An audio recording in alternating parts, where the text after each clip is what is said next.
Meeting with the invocation led by District 3 and the flag salute. The invocation, following the invocation, please remain standing for the flag salute. And for today's invocation, I would like to introduce Sergeant Michael Mukes, security person for the County of Fresno. He was a Edison Computech High School graduate in 1991 and captain of the football team in 89 and 90, went to Fresno City College, where he played and was captain of the football team. And then on to the University of Houston, where he was also captain of the football team in 1994.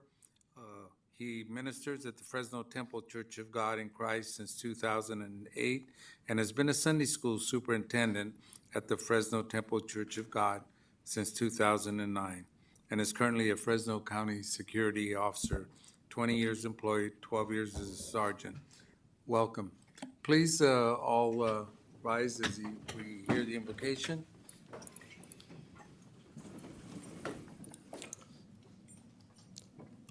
O dear, most gracious Heavenly Father, we give you all the honor, praise, and glory for your mighty acts and deeds.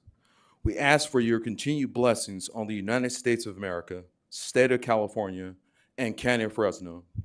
We pray for our God-given leaders. Bless them with wisdom and knowledge so that they can make difficult decisions. Help them to stand for righteousness and justice. Lord, help us to stand for mercy and do the work of the Lord. Thank you for your goodness, for the Lord said, "Be ye holy, for I am holy." Thank God, in Jesus' name, amen. Thank you, sir.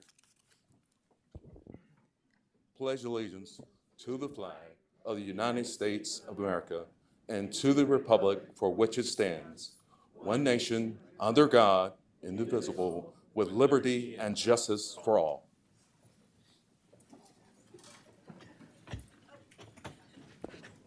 Mr. Madam Chairman, Clerk, I missed the roll call, please. thank you. Supervisor Brandow? Here. Supervisor Magzig? Here. Supervisor Mendez? Here. Supervisor Pacheco? Here. Chair Quintero? All present, thank you. Mr. Chairman, we now, go ahead. Agendas. The agendas are located on the table in the back of the chamber for anyone wishing to follow along. En las agendas en español están al fondo con la secretaria. Otros idiomas están disponibles en la versión en línea. Las instrucciones también se encuentran en el poste, en el parte posterior. We now move to item number 1, approve agenda.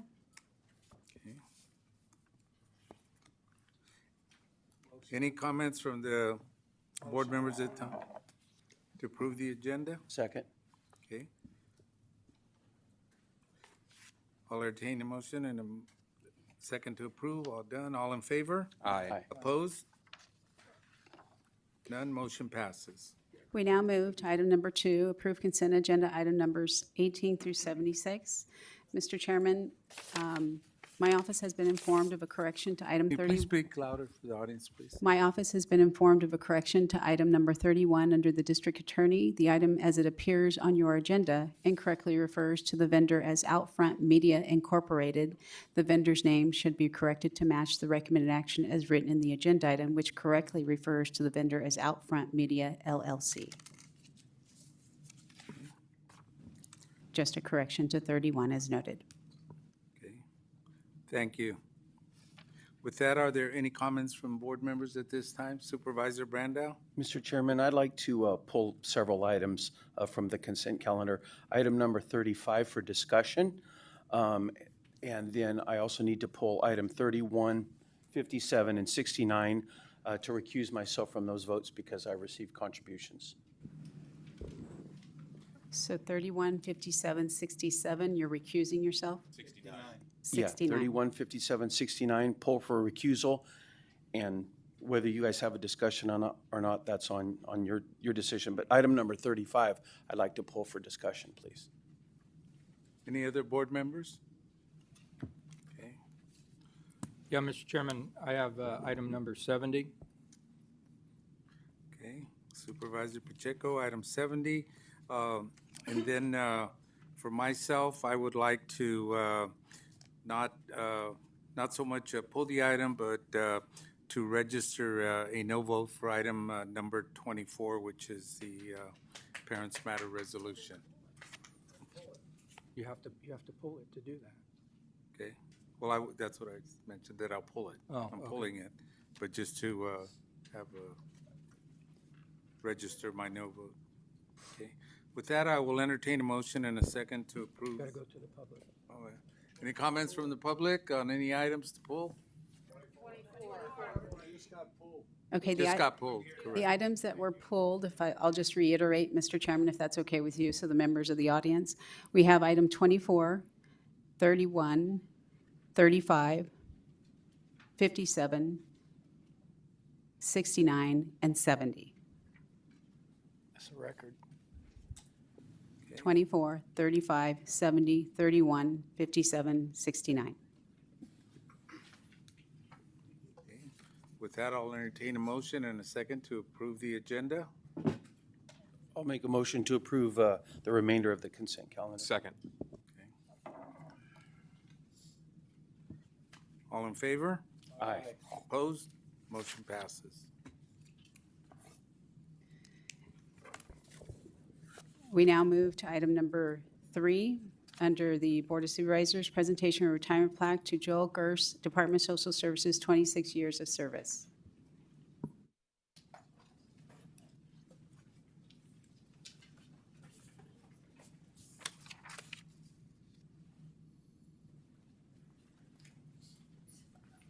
Good morning, Chairman, members of the board. Sonia Bouguet, Department of Social Services. I'm here to introduce Oralia Gomez, who is our Adult Services Deputy, who will do a quick history for Joel Gers, who retired from our agency just a couple of months ago after 26 years of service as a program manager of our in-home supportive services. So, Oralia, go for it. Good morning, Oralia Gomez here, Deputy Director of Adult Services, here to recognize our retiring Program Manager, Joel Gers. So Joel began his career with our department in 1997 as a social worker. In 2001, he promoted to Social Work Supervisor, and then 2011 to Program Manager. During this extensive period of time that he had with our department, he worked in various assignments, some very important assignments at that as well. Among them, in the child welfare area, he worked on the Crisis 2-Hour Response Team. He was a member of the Pediatric Death Review Team, and he also worked in court writing as well as family reunification. But his ending of his career was in the in-home supportive services program area, where he did a good amount of time in leading us through a major period of change when we transitioned over to the CMIP system. He also was a member of the Change Advisory Board and various other committees. But in his career here, we really did rely a lot on his extensive experience in in-home supportive services. He had an extensive knowledge base, and so we lost a lot of that experience and history when he retired.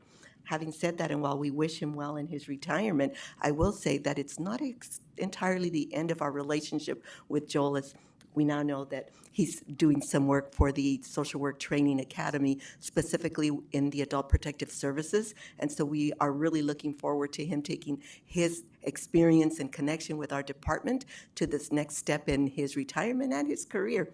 So, Joel, we thank him for the amount of time he spent with our department and extensively for his contributions to the work and bringing us to where we are today.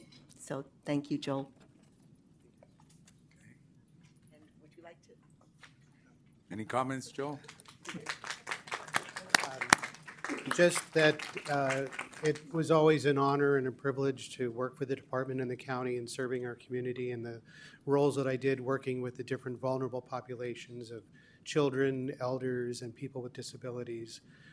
And as Aurelia mentioned, I'm glad to be able to continue an extension of that work in the training academies for adult protective services. So thank you.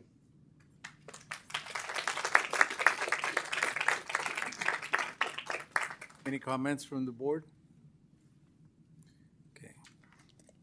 Joel, thank you for all your years of service and working hard to enhance and serve the people of Fresno County. We really appreciate the work that you've done, and it's I know that you're going to be missed, but at the same time, Coming back a little bit. Do you have any members of your family that you'd like to introduce? Yes, my mother is here in the audience. Okay. Great.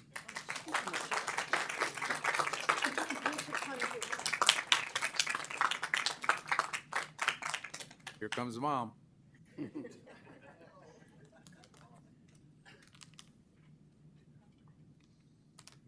color coordinated. I know, yes. Okay. Do we have any comments from the public? Okay.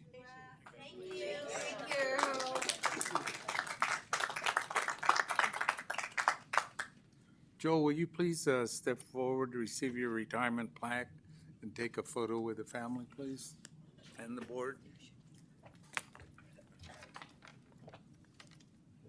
Hey, Joel. Yeah, congratulations to you. Congratulations, John.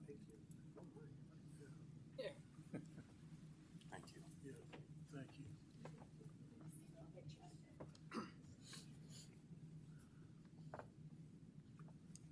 Get in the middle, Joel.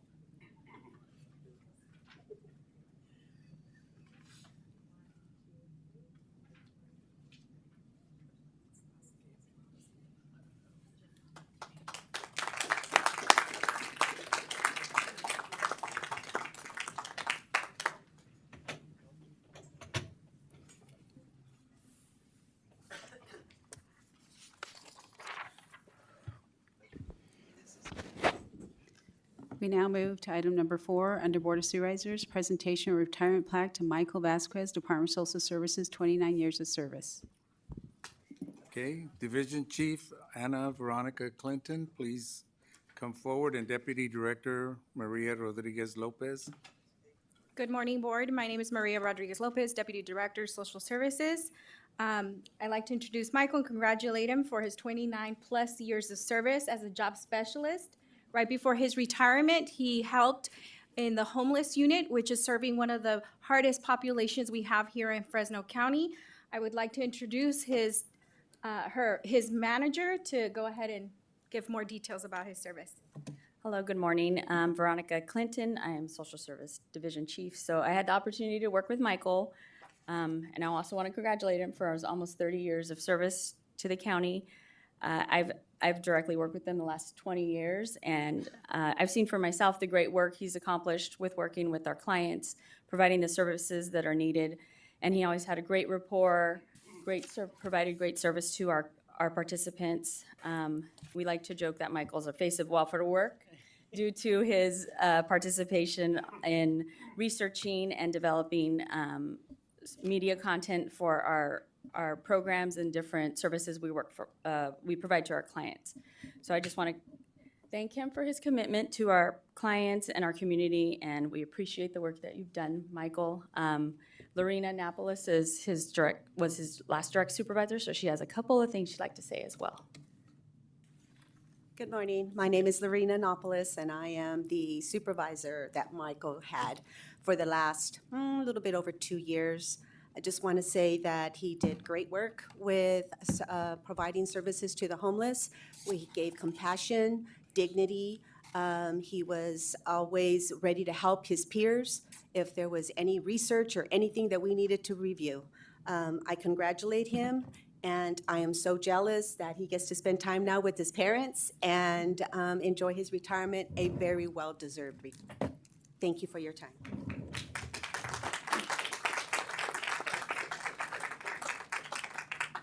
Michael? It's been an honor. Don't want to cry. Thank you.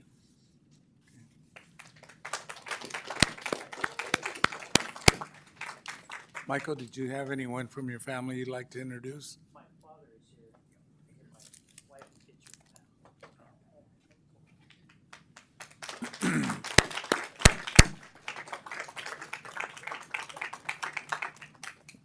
Any comments from the board? Okay. Michael, thank you for all your hard work. I'm sure you've seen a lot of changes within Fresno County in the years you've served, and been a big part of implementing a lot of those rules and regulations that have come in, and for the better. What do you plan to do now that you're retiring? It's a lot of yard work. A lot of yard work? Spend time with my family. Okay. Is there any comments from the public?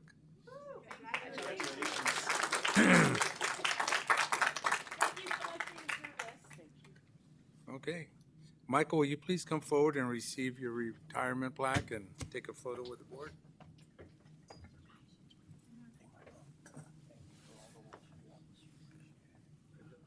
Thank you for your service. Thank you. Thank you very much.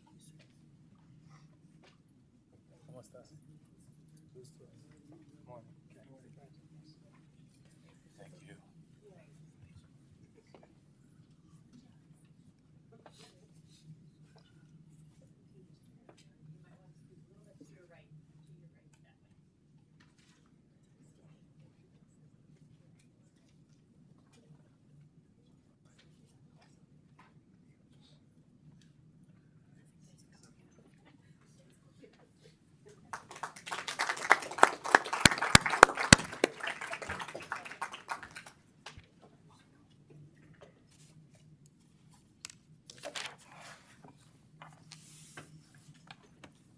Item number 5, clerk. Mr. Chairman, at this time, I believe you wanted to take up 35 to follow item 4, which was pulled by Supervisor Brandow. Item 35, under the Sheriff's Office, determine the certain specified areas in the Fresno County Sheriff Area 2 substation property are not and during the time of possession will not be needed for county purposes, and that making the specified areas available to the Fresno Sheriff's Memorial Foundation to design and build the Fresno Sheriff Memorial and Education Center will serve public purposes and is necessary to meet the social needs of the population of Fresno County. Good morning, Mr. Chairman, members of the board.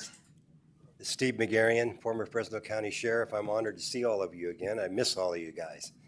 Thank you for the wonderful job you do for our county on a continuous basis. We're very proud to work alongside of you. Sheriff Zanoni, myself, Sheriff Mims are 100% behind this wonderful, wonderful project that you're supporting. We appreciate your support of this project. It's going to acknowledge, memorialize all the men and women in the past and in the future, unfortunately.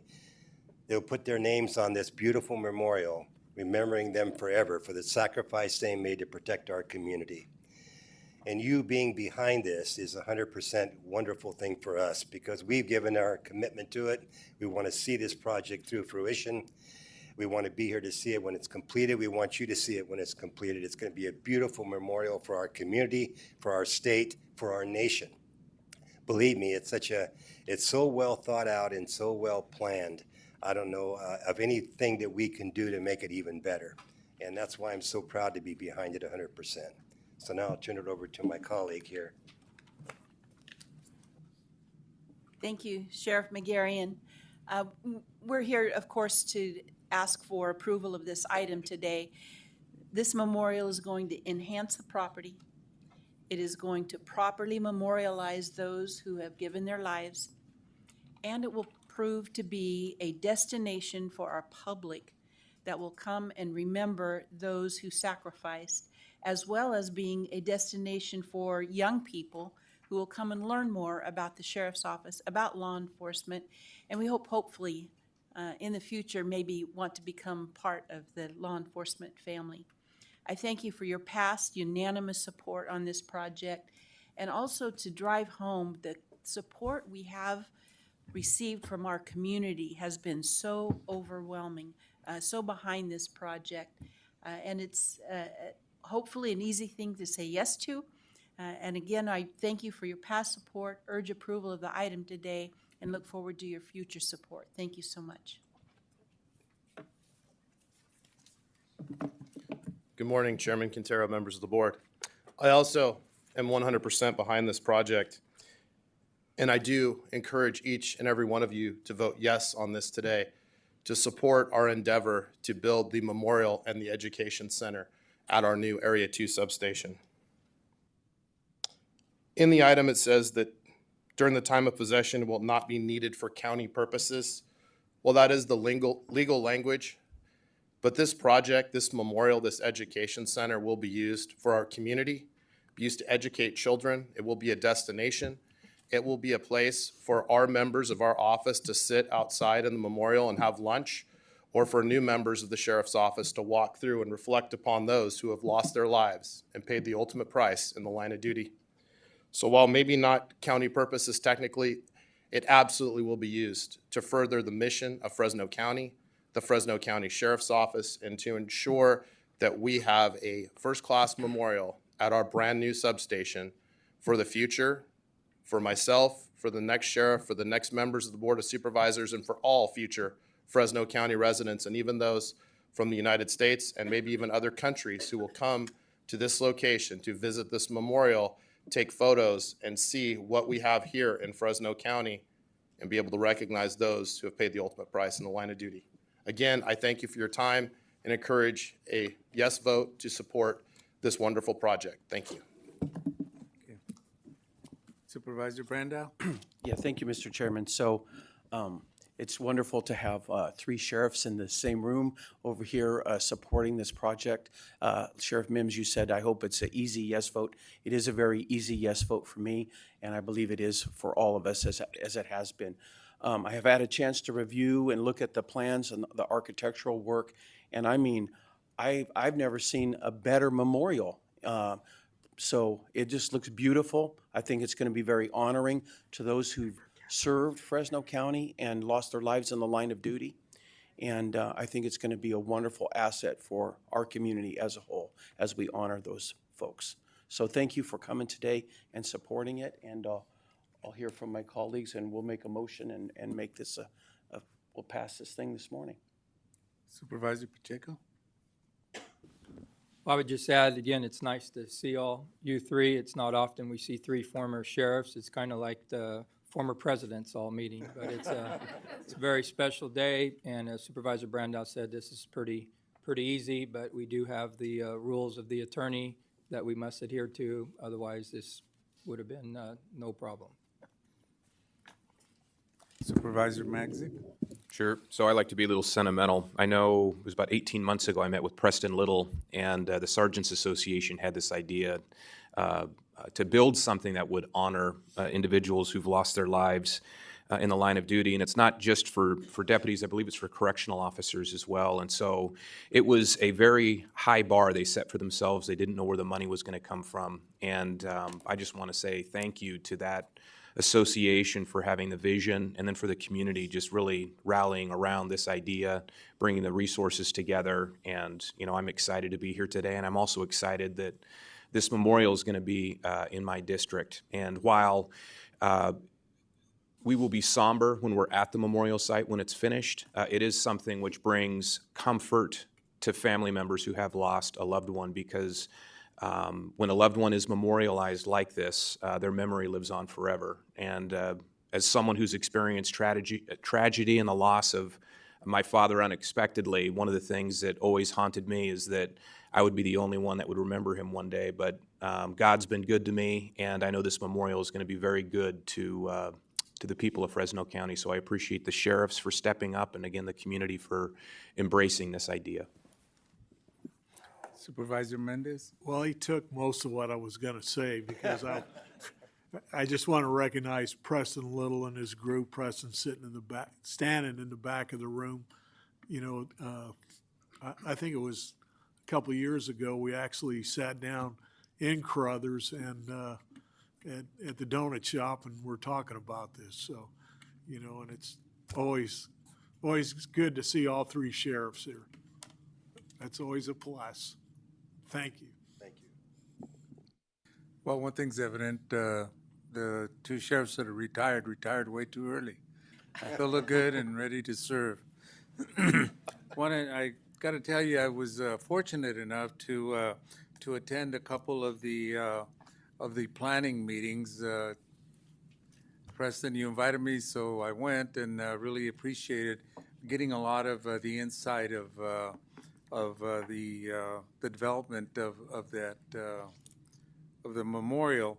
And it's one of the few times that I've seen widespread community support from all parts of Fresno County, companies that were willing to step forward the different departments that were willing to step forward and give, and to ensure that something like this was going to be a success, and also honor those that have lost their lives here in Fresno County while serving. So I think, I believe that it's very fitting. It's not too far from my house, and it's nice to be able to drive by and see the great progress that it's making, and looks better than on paper, I got to tell you that. So with that, Supervisor Brenda? Thank you, Mr. Chairman. I'd like to make a motion to approve this item, item number 35. Okay. Second. Okay, we have a motion and a second to approve this item. All in favor? Aye. Okay. Opposed? Motion passes. Please come forward so we can take a picture with the three legends. There we go. Three legends, I don't know about legends, but. Come on, this way.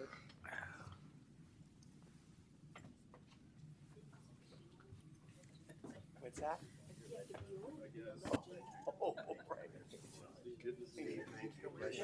Thank you. You got it. Hey, Chris. That's all right. Good job. You're looking good. Still limping a little bit. Thank you, guys.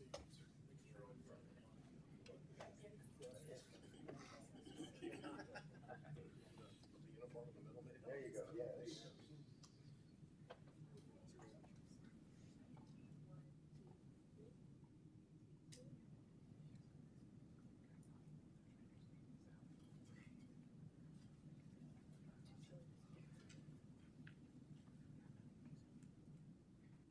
All right.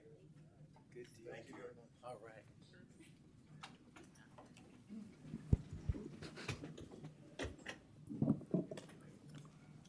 Thank you, John. We now move to item number 5 under Chairman Quintero, proclaim December 2023 as Toys for Tots Month in Fresno County.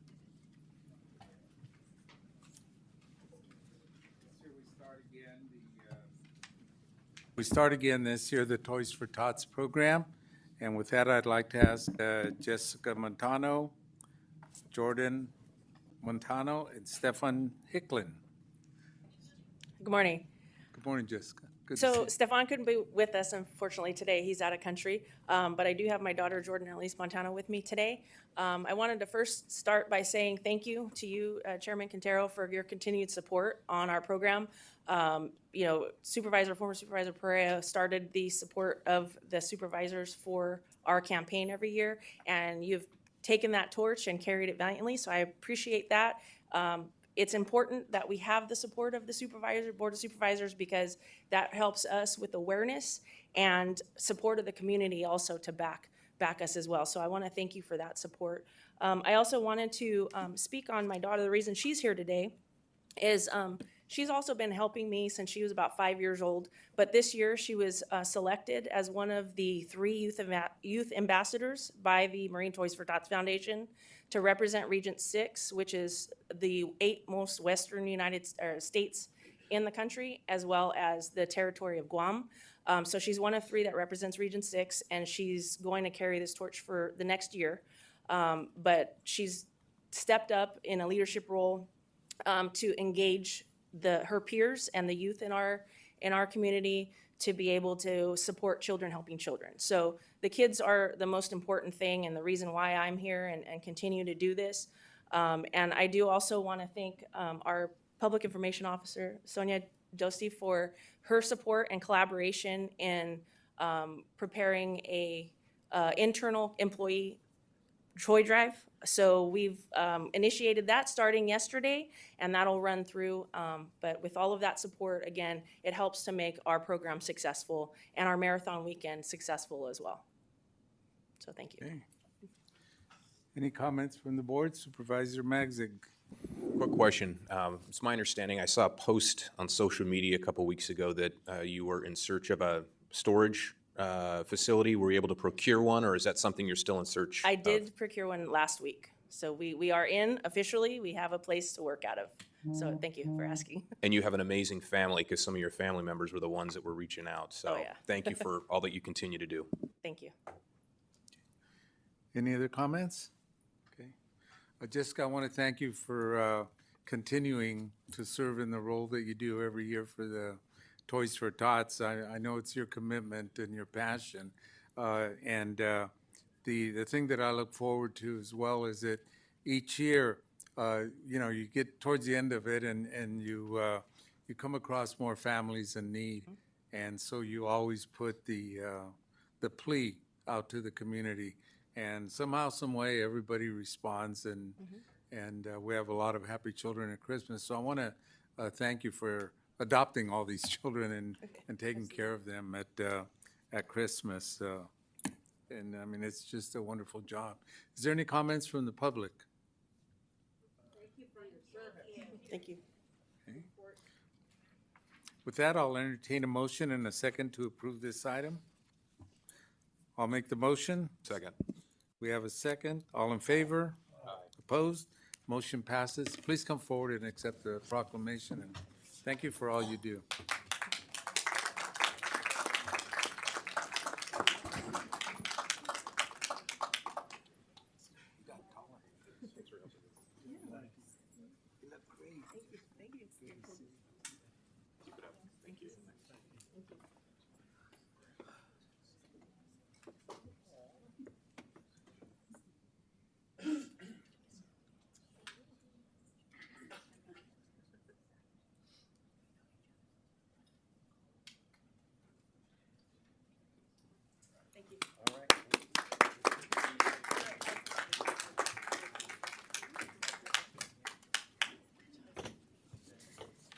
We now move to item number 6, under Human Resources. Conduct first hearing on an ordinance amending Fresno County Ordinance Code Title III, Personnel, Chapter 3.08, Civil Service System, Section 3.08.110, Employees' Political Activity by deleting subsection A5, prohibiting county officers, employees from directly or indirectly soliciting political funds or contributions.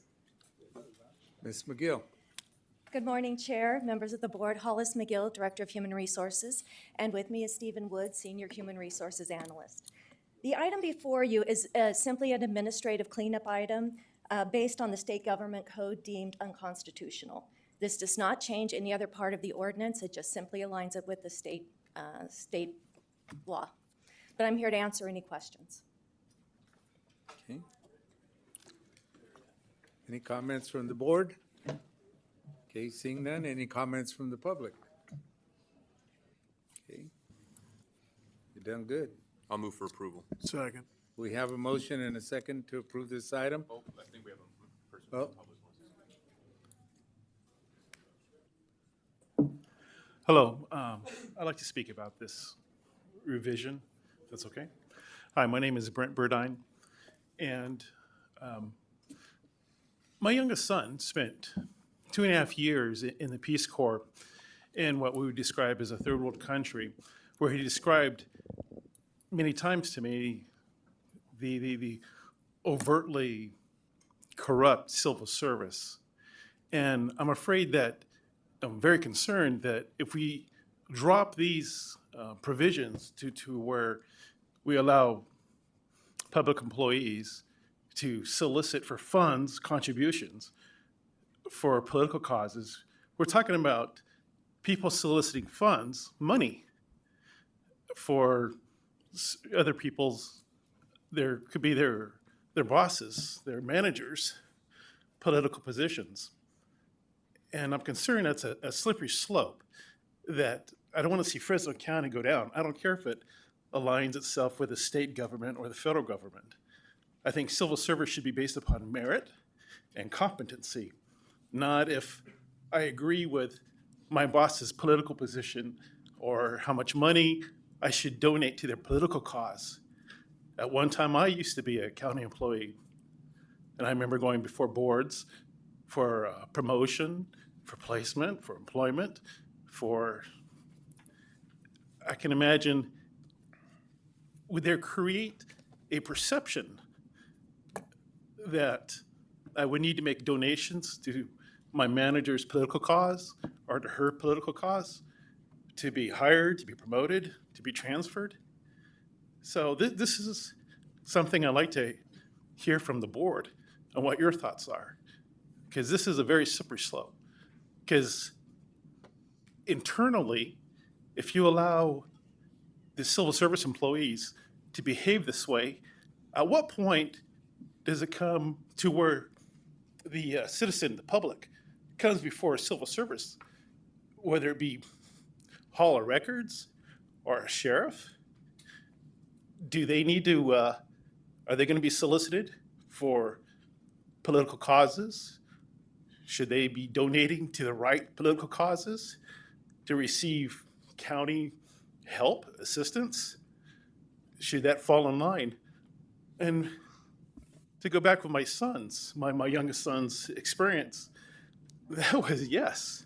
Whenever they showed up to any sort of government or civil service, you came with the attitude of what's in it for me. So you did have to grease the palms, do something for them before you'd receive assistance.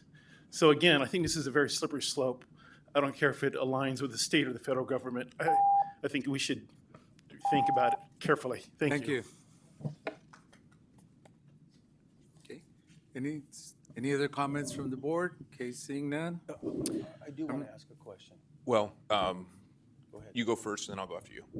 Hollis, tell me about this. I think this constituent of Fresno County just made a couple of decent points, and I'd like to investigate a little bit further. So tell me, is there any level of this that's mandatory that we do this to fall in line with the state or the federal government?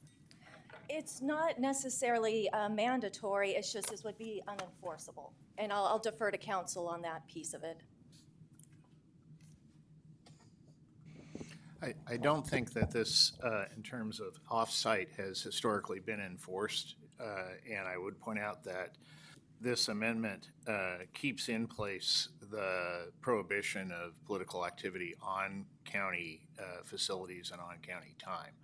But there is case law that indicates that the restriction of political activity, even by public employees, off-time and off-site, is unconstitutional. All right. So that's a little bit different. So that's very interesting. So you're telling me, Dan, that this means that somebody like me can't solicit a contribution or some other political activity while I'm here on the job, on the premises, in this building. Correct. But you could do it, or there's other laws that prohibit you from doing that as well. okay, but I want to focus on this one. So this continues that, right? Okay, because I think that will bring a little bit of relief to the question that was just raised, okay? But secondly, outside of our role here, people can connect and make political contributions or volunteerism or support. Right. If we try to discipline somebody for that under our ordinance, they would have a good defense against that if we left the ordinance the way it was. Okay, all right. That helps a little bit. Supervisor Maxey. Yeah, for me, one of the reasons why I was quick to make the motion on this is there was case law where an appellate court deemed the ordinance that we have, but not specifically pointing at us, but just saying that a government entity cannot preclude their employees from being able to make contributions to individuals that may work within the confines of that organization, which right now the ordinance we have on the books does just that. And so since this is a constitutional issue, state constitution, federal constitution, I think, was it the state appellate court that ruled on this? So we take an oath to uphold the Constitution of the state of California, and since, this apparently is, this ordinance is not in alignment with First Amendment rights in accordance with our state constitution, that's why I'm quick to kind of roll this back. So, but with the speaker who came up and spoke, I'm glad that our county council pointed out no elected official can compel individuals who work for them, under them, with them to make a contribution. So that still is a violation of the law. But our ordinance goes too far based upon this court case. So I'm okay rolling that back. Okay, any other comments? Okay, seeing none, with that, I'll entertain a motion in a second. So move for staff's recommendation. Okay, we have motion and a second. All in favor? Aye. Opposed? Motion passes. Thank you, Hollis. We now move to item number 7 under internal services. Conduct first hearing on to adopt Chapter 13.28 of the Fresno County Ordinance Code as amended entitled Leasing or Licensing of Any Real Property Belonging to Leased by or Licensed by the County, which sets the informal bidding procedures for the leasing and licensing of any real property belonging to, leased by, or licensed by the county. Good morning, Chairman, board members. Robert Bash, ISD Director, Chief Information Officer. Item 7 is an ordinance amendment regarding county leasing. This amendment is reauthorization and update of Section 1328 of the Ordinance Code. This is a section that deals with smaller, shorter-term leases and leases with a public benefit. On the smaller leases, our ordinance requires notification to the board member whose district contains the property in question and goes beyond the state government code requirement of a 5-day notice with a 15-day notice. Should the supervisor object to the lease, the item comes to your board. The public benefit provision allows us more flexibility and control over property acquisitions within limits. The reauthorization is due to the fact that this authority to your CAO or his or her designee expires on December 31st of this year. This item also updates the limits within our ordinance code to match the authorizing state government code sections. We're available for any questions you have at this time. Any comments from the board? Okay, seeing none, any comments from the public? Okay, with that, I'll entertain a motion and a second to approve this item. We have a motion and a second. All in favor? Aye. Opposed? Motion passes. Thank you. Number 8. Number 8, under Public Works and Planning, consider petition for partial cancellation of agricultural land conservation contract number 10905 filed by Dale G. Mell and Associates on behalf of Rosemary and Phil Braun to remove a 2.36 acre portion of a 29.94 acre parcel from Williamson Act contract to allow the 2.36 acres to be created as a separate parcel for residential use through a variance application. Good morning, Mr. Chairman, members of the Board of Supervisors. I'm Mohammad Korsan with Department of Public Works and Planning. This petition has been filed in conjunction with a zone variance application to remove a 2.36 acre portion of a 30 acre parcel from the Williamson Act contract number 1090 to create the 2.36 acres as a separate parcel for residential use. The proposed 2.36 acre parcel contains a residence. This item comes to your board with a recommendation for denial of the cancellation petition from the Agricultural Land Conservation Committee due to the committee's inability to make findings number 2 and 3 of the 5 required findings under Government Code Section 51282B to grant the cancellation petition.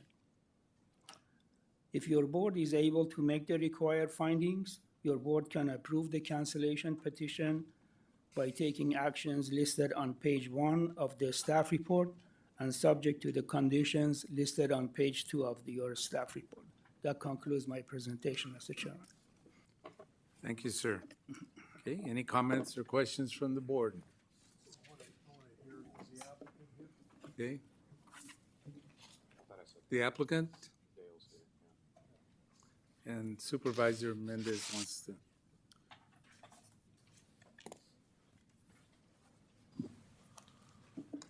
Good morning, Supervisor Chair, Supervisors. My name is Dale Mell, and I have with me here Phil and Rosemary Braun, property owners. Morning.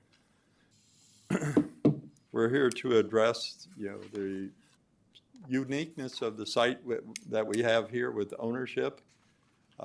Qualifying for findings 2 and 3 is unique and subjective, I think, to the commitment Brauns have made for the last 37, 40 years out here on the job or the property. He's been farming, and Phil can provide more details of his agricultural background out in the area. But he's committed himself, the family has committed themselves to this property, and just as the other retirees that you've honored this morning, has committed this duration for really twice the typical retirement time or commitment of service for individuals, being 20 years, almost 40 years out here farming the property. They would like to retire and stay in their home that they've had for this duration. and still enjoy the rural life and the farming community that's been part of their life, their blood, and their family for this 40-year duration. And so we're just asking for you to consider some of the extenuating circumstances that may not qualify in black and white with the commitment for granting of a home site retention parcel, and just approve our application that we have for cancellation on the property. If you have any questions there, Mr. Braun would like to speak with. No, I'm good. It was self-explanatory. Okay. Any other questions or comments from the board? Okay, seeing none, any comments from the public? Okay. With that, I'll entertain a motion and a second to approve this item. I'll make a motion to approve. Okay. We have a motion. Is there a second? Okay, we have a motion and a second. All in favor? Aye. Opposed? Motion passes. Thank you. Very good. Thank you. Thank you so much.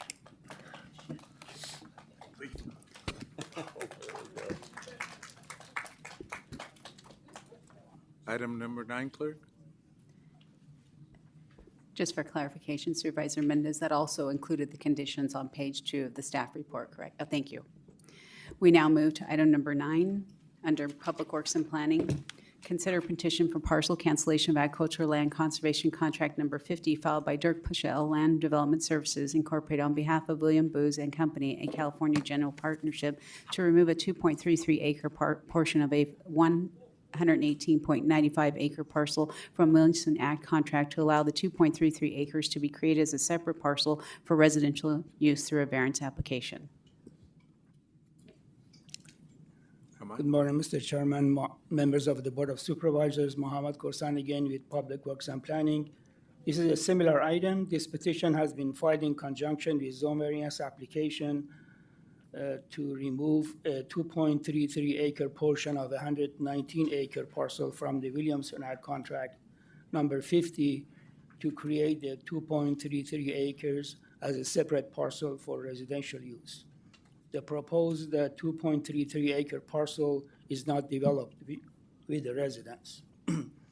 This item comes to your board with a recommendation for denial of the cancellation petition from the Agricultural Land Conservation Committee due to the committee's inability to make finding number 3 of the 5 required findings under Government Code Section 51282B to grant a cancellation petition. However, if your board is able to make the required findings, your board can approve the cancellation petition by taking actions listed on page 1 of your staff report, subject to the condition listed on page 2 of your staff report. That concludes my report, Mr. Chairman. Thank you. Any questions, comments from the board? Supervisor Magzig? Quick question. I heard you say that only finding 3 couldn't be made. I thought finding 2 and 3 couldn't be made. Is that correct, or was it just finding 3 for For clarification? this one, only finding number 3. Only Supervisor. finding number 3. That's Okay. correct. So with that, before we open it to the public, I know that there's a representative for the applicant here. I just need to hear you speak on how finding 3 can be made. That's what I'm going to be looking for as soon as the public portion is opened. So, thank you. Okay, any other questions or comments from the board? Okay. From the Good public? morning, Mr. Chairman, members of the board. I'm Dirk Puschel, and my business address is 923 Van Ness here in Fresno. With respect to finding number 3, which is the consistency with your general plan, this home site is for a family member. This property has been farmed actively by this same family and trust for over 100 years. We believe that having a family member on this property that is isolated by a canal and not under ag production at this time is consistent with your policies to enhance production of agriculture, as we believe that the sister, who is related to Mr. Bose, will enhance agricultural productivity and security. And we are not introducing a new residential use, as this property is not in production. So we thank you for your consideration, and we ask that you can make finding number 3 and support our request. Any questions or comments from the board? Okay. Any other comments from the public? Thank you. Okay. Seeing none, I'll entertain a motion and a second to approve this item. Yeah, and so with the applicant helping to make finding 3, I'll note for the record, I too accept that, the fact that it's going to a family member and they're going to continue to farm on that site. I know that we've given consideration for that. 2, I know in the staff report under discussion, it says that staff was unable to make finding 2 and 3 of the 5 required findings, but I'll note for the record that with staff's comments that they were able to make finding 2 and that only finding 3 needed justification, and we got that from the applicant. I'm willing to move forward for staff's recommendations, including what's on page 2, but on page 1, I'm going to say I would like to adopt the negative declaration prepared for the initial study 8324 and adopt resolution authorizing partial cancellation of agricultural land conservation contract number 50 and authorize the chairman to sign the certificate of tentative cancellation and approve recording the certificate of cancellation when all conditions included in the certificate of tentative cancellation have been satisfied. Okay. We have a motion and a second. All in favor? Aye. Opposed? Motion passes. At this time, Mr. Chairman and members of the board, if it's okay with you, we take item 70, that's a Public Works and Planning item. Make a finding that it is in the best interest of county to waive competitive bidding process consistent with Administrative Policy 34 for unusual or extraordinary circumstances for master agreement listed within recommended action number 2 in order to ensure a sufficient number of vendors are available to meet demand and ensure timely response to all illegal dumping. Okay. Supervisor Pacheco? Mr. Chairman, I pulled this item this morning. Under normal circumstances, you pull an item to register a no vote or hear further discussion. I pulled this item for the opposite. I believe this item is long time in coming. It is to allow at least 10 more vendors to come and help us with our illegal dumping. My concern with this item is it's my understanding last year we spent $1.2 million to clean up illegal dumping. And this item, while it's here to help that, is only allocating $500,000 per year. So I want to avoid the headache and the confusion later. I want to give them the resources. It's my intent today to double the allocation that's here before us and to provide at least $1 million a year that we clean our roads, which is I believe, a nuisance for all of our districts, but especially those of us that are in the rural part of the county, is my reason for pulling this item today. Director, you have anything to add? No, I just want to state that we've worked very closely with the CO's office and many of the board members' office. Our current policy or procedures right now, we've got to bring more resources to the table. Bringing these 10 vendors to the table, we have 500 locations backlogged. We've averaged about $1,700 location using one vendor. When I talked to Park Environmental yesterday, they couldn't tell me the delta between what the cost of the environmental program is and the cost of this illegal dumping program is. We currently fund $500,000 out of our Public Works unit roads for hazmat, cow removal, and all the other miscellaneous associated with that. So anything we can get on this one would be appreciated, because once we turn this machine on, we now have 10 vendors. And what we submitted to the CO's office, Paul gave me some comments back last evening. We're going to integrate that and get it to your board assistance this morning. We have an epidemic taken off. It's worse in the rural worlds, and we created a hotspot map showing where all the locations are, and they're on the west side of Fresno. So we'd advocate this board and the CAO to try and assist us with trying to get the city of Fresno to help us, and we'll pay them. It's cheaper to pay Fresno. That's how we cleaned up Supervisor District 3 down in Calawa's issue. So any funding we can get, we're going down through there. And for the record, everything we do, we're going to coordinate back very closely now with the CAO's office, because we'll log every one of these events. We're going to get an estimate and track the cost itself. So with approval today, we're going to be able to say this is how much it's actually costing per district, per location, because the sheriff's office is doing the best they can, but they have to catch them. When you drive out in the rural world, just outside of the metro areas, that's where all the dumping's at. So one of the maps we're giving you is going to be showing where all these locations are at, and it's primarily around the metro area itself. So I'm here to answer any questions. So again, while I appreciate staff's conservative approach in allocating our money, I believe this is a need. I believe the director used an epidemic, and it's a high priority for me. I know it's my number one constituent issue for me, and I want to make sure they have enough resources to do it. Yeah, I'll second that if he makes a motion. Yeah. I think I got a quick question. So on that, I've got no problem increasing the spending amount, but I know that typically when an item's brought forward, it's got to be budgeted or if there's a budget amendment. So adding an additional $500,000 a year to spending, is there any additional things you need for us to state for the record to make sure that we don't have to bring this item back to find a source where we can get that additional $500,000? The contracts may need to come back, because I think they state 500,000 in the Yeah, contract. they've but- already signed at the Yeah. level, so we'll have to bring a contract back. But they can come so back on may as well consent. give direction. So maybe what I would say is within the next 3 months, let's bring an amended contract back so they don't have to stop work to wait for us to. If it's just the amounts, I mean, I don't know, we could probably bring Does it anything back even need to come back to us? I just want to make sure that we don't slow this process up at all. No, I mean, my understanding is that's a quick amendment, and for clarity, this process started like, I think it was January, February. At that time, at least part of the budget was in our office, and that was about 400,000. But your board approved an increase during the budget to $1.5 million.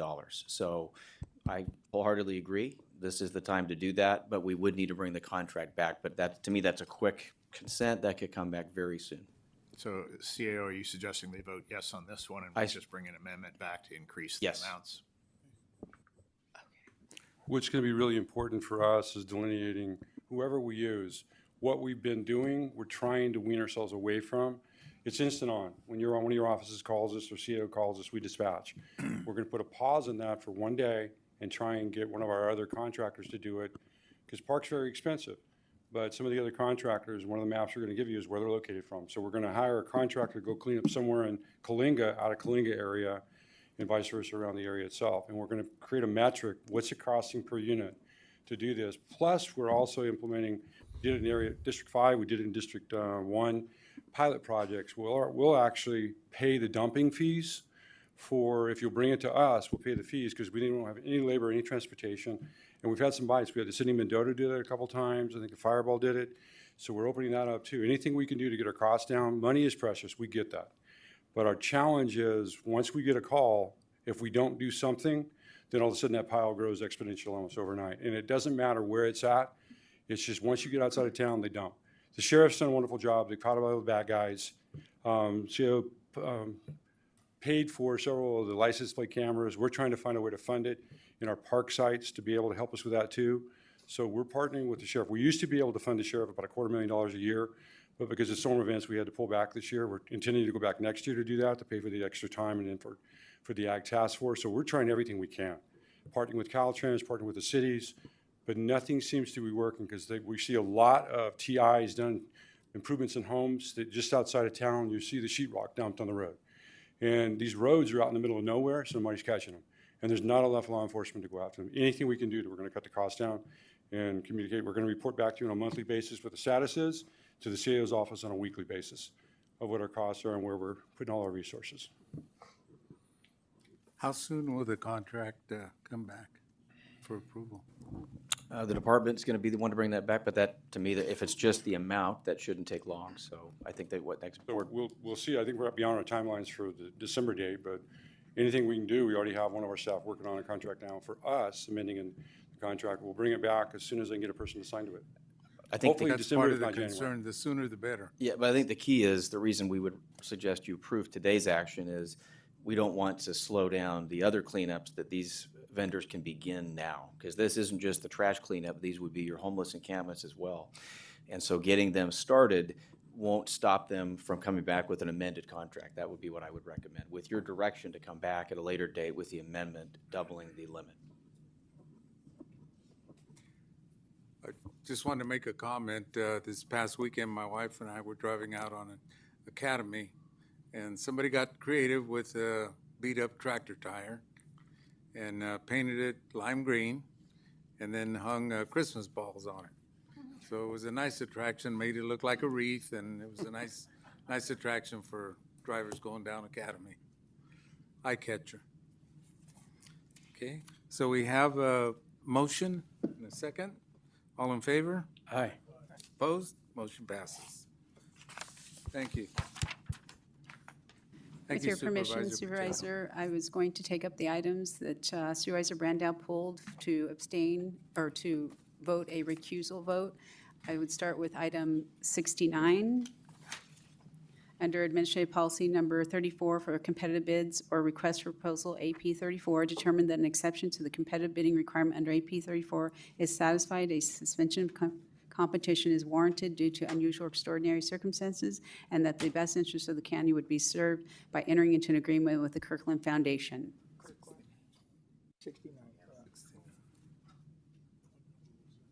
69, I believe, clerk. That was 69. Pulled by Supervisor Brandow to recuse himself from the item. So I'll just say on this one, I think we're partnering with the foundation to do, spade and neutering, and it's about $500,000. I think it's a great partnership. There's a huge need. I think once we enter into this contract, if the board chooses to do that, the funds will be exhausted quickly. So really, it's non-controversial, it's much needed, and very supportive of it. Yeah, David Petey, Director, Fresno County Department of Public Health. This is a pilot program because it is something of great need. We're looking at about 4,800 cats that would get services and 1,600 dogs. Sorry. My bad. Just do the short. Yeah, but anyway, Yeah, this item would have been on consent. As he stated, he received a campaign contribution. This is a non-controversial item, well needed. I don't think we need any further explanation, Director. thank you. Mr. Maxey, did you make the motion, or? As soon as the public has an opportunity. Okay. Any comments from the public? Okay. I'll make a motion for approval. Second. Okay, we have motion and a second. All in favor? Aye. Opposed? Motion passes. Next item. We will take up item 57. Under Internal Services, approve and authorize the chairman to execute and to direct the Director of Internal Services, Chief Information Officer, or their designee to deliver the county's notice of purchase option to Pontiac 4 LLC. Yeah, you don't need a comment on this either. Okay. Any comments from the board? Okay, no comments from the board. Any comments from the public? Okay, seeing none, I'll entertain a motion and a second to approve this item. Motion to approve. Okay, Second. we have motion and a second. All in favor? Aye. Opposed? Motion passes. We now will take up item number 31. 31.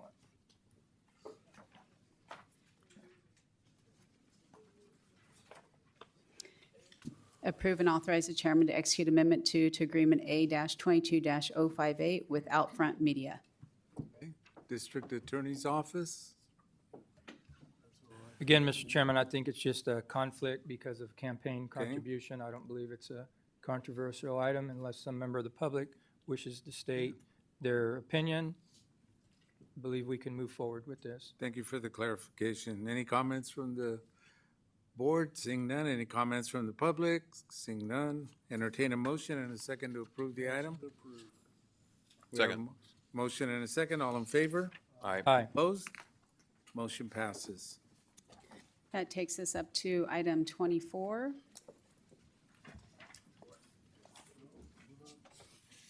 Yeah. Let me, if we can get Supervisor Brandow back in. Okay. Just Item 24 is under clarification. Supervisor Brandow.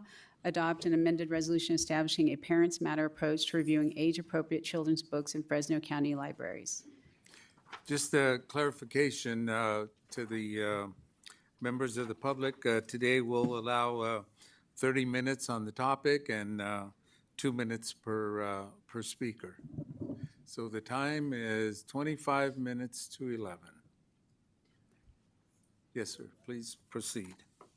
Hi, my name is Drew Harbo. I represent P-Flag Fresno.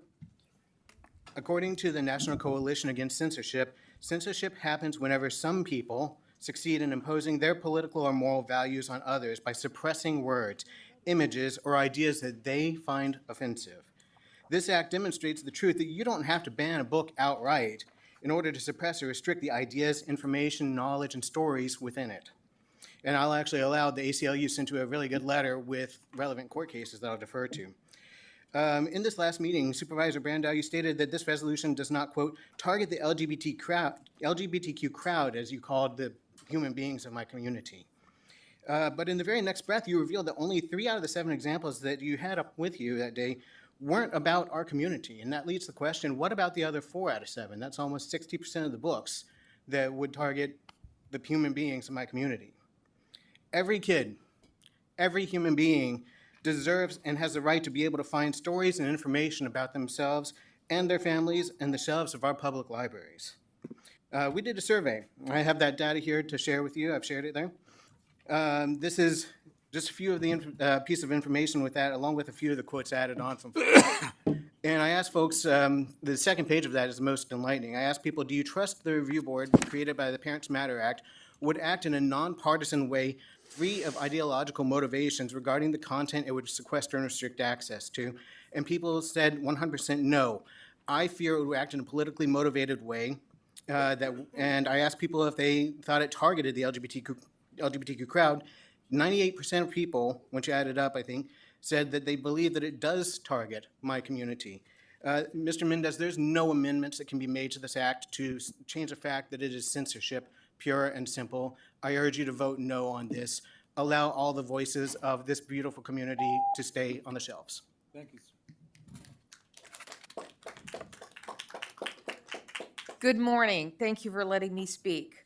I'm a voting resident of Fresno County and a retired educator. I rise today to oppose the Parents Matter Act because the Fresno County Library already has a process in place where parents can file a grievance regarding any book in the library's collection. Librarians are professionals trained to not impose their own thoughts and opinions on which ideas are right, but to make knowledge and ideas available so that the people have the freedom to choose what they want to read. The appointed committee is not trained in the evaluation and selection of materials to meet many community needs. Parents have the right to guide their own children's reading, but parents do not have the right to make decisions for other parents' children. Specifically, this small group of parents or adults should not dictate what books or materials other people's children can read at any age. Please reject any efforts to sequester, challenge, or ban books and allow individuals and parents to make the decision about what they can read and believe. Please reject the Parents Matter Act. I ask you specifically, Supervisor Mendez, to vote against this act. Thank you.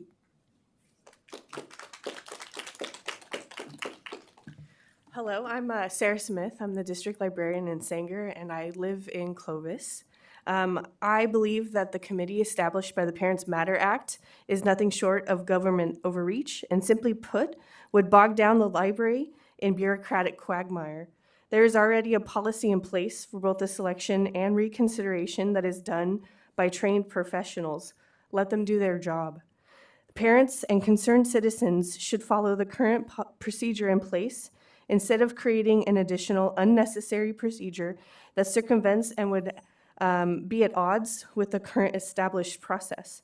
Further, the appeals process established in the amendments asks the committee itself to reconsider without any external input. In what context does an appeal straight back to the original body have any hope of being fairly reconsidered? The current reconsideration policy for the library has an appeals process that does not relegate the challenge back to that body. So I urge the board to vote no on this unnecessary piece of legislation that will only make librarians' job harder. I further would like to read a passage from one of the books that Supervisor Brandow brought forth as one of the challenges. No matter who we are or what we like, how we feel, how we dress, and what our bodies look like, we all deserve love. We all deserve to be loved, protected, and respected. Unfortunately, not everybody agrees. Some people don't believe that all humans should have the same rights. Throughout history, there have been laws, rules telling people how to behave. Women have been told that they shouldn't wear pants, fly planes, run a marathon, vote.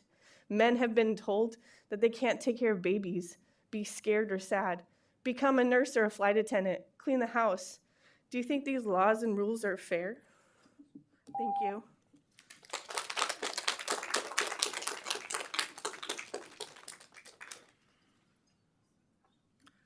Hello, Board. My name's Artemis Gidram. I'm a trans woman, and I just want to tell you what it was like growing up as a trans girl, as a trans child in the 90s, in which we didn't have these resources, or at least I didn't know where to get them. And that's really what this comes down to, is when you deprive children of resources, they will find their own resources, and those resources are never good. I had to go, and what I ended up doing was going on the internet, and I looked up items that ended up being pornographic, much more pornographic than what Mr. Brandow showed. Several weeks ago, I talked to predators on the internet because they were the only ones that would engage with me in a way that felt comfortable with me, and I put myself in a lot of danger. And a lot of people like myself and a lot of people in my community put themselves in that danger. Myself, fortunately, nothing bad happened to me during my childhood other than having to have my innocence ripped away, because that's how I had to learn about myself. Others aren't so fortunate. Others have bad things happen to them that I won't mention out loud. Others have themselves end up not living through their childhoods. And this extends to their friends. It extended to my friends as a child. My friends didn't have resources on who I was either, and they treated me differently for it. They treated me like I was weird, like I was different, like I didn't belong. And it took a very long time for me to understand who I was because of it. You are harming children with this. It is not an okay thing to pull resources away from children who need it, who need to understand who they are, who their community is, and to feel loved and appreciated for who they are. Thank you, Board.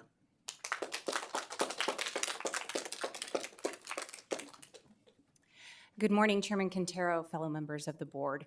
My name is Diane Pierce, and I am a member of the Clovis City Council. However, I am not here today representing either the City of Clovis or the City Council, but I do represent hundreds of parents and grandparents who reached out to me over these past many months expressing their concern over this specific issue, and who have recently reached out with their support of the Parents Matter Act.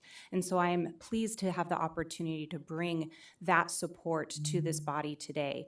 I also want to point out that there were a number of people who were able to attend the meeting a few weeks ago where this item was initially introduced. They were not able to get off work or make the time to be here today, but I do appreciate the opportunity to speak for them as well. What is so great about the Parents Matter Act is it truly is the common sense solution to respect the rights of parents on both sides of this issue. The parents who want their children to have access to this material control that access. The parents who have concerns about their children's access to this material also have that control because of the Parents Matter Act. In regards to the current process that people can take in the county library system, it works if you have a single item to address and express concern about. We've identified a more widespread issue, and I think this Parents Matter Act allows for a more widespread solution to addressing controversial material and seeking its review. I also thank the members of the board, Supervisors Brandow, Magzig, and Mendez, for your votes in support of the issue last time, and I hope that that support will continue, as again, this is the common sense way to respect all parents' voices in this matter and make sure that our children are protected. Thank you. One thing I would ask, as different speakers come up and share opinions, please keep your opinions to yourself. It's important that the speakers have an opportunity to share what they have to say to our board, so please respect that. Thank you. Good morning, members of the board and staff. My name is Karen Bosch-Cobb. I was your library director from 2003 to 2010, and I've been affiliated with the library for over 50 years, so I know what works and what doesn't work.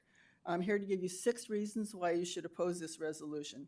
First of all, it's unnecessary. The library has long had a collection policy in place. It's something that's carefully studied and researched in order to make sure that we have materials that represent all members of our community and that our collection represents a wide range of viewpoints reflecting a very diverse community. All materials are selected by professional librarians. Second, from time to time, parents do have concerns about a particular book. In that case, there is a procedure, as has been referenced, for people to submit a complaint. Staff take these complaints very seriously, they research them, and each person receives a response. I'm sure that will continue despite the volume of complaints. So with these two things in place, I think that our library's had for over 50 years that I'm familiar with a procedure for handling all this. Third, parents have the right, indeed the responsibility, to help their children select library materials. And libraries like to see that process happening in librarians. Furthermore, a parent has to sign for their child to get a library card. Fourth, as it has been mentioned, you've received a letter from ACLU and 3 other Freedom to Read foundations opposing this, calling out violations of First Amendment, referring to a censorship regime, and other points related to access. This letter raises the possibility of a lawsuit. Fifth, your support of this measure could endanger the renewal of Measure B, which provides 50% of our library's funding and requires a 2/3 approval. If the voting public disagrees with your viewpoint, you risk not obtaining that 2/3 thing. And finally, there's already a recruitment problem in our library for professionals, and especially at the higher level, and this is likely to exacerbate that. Thank you for your time.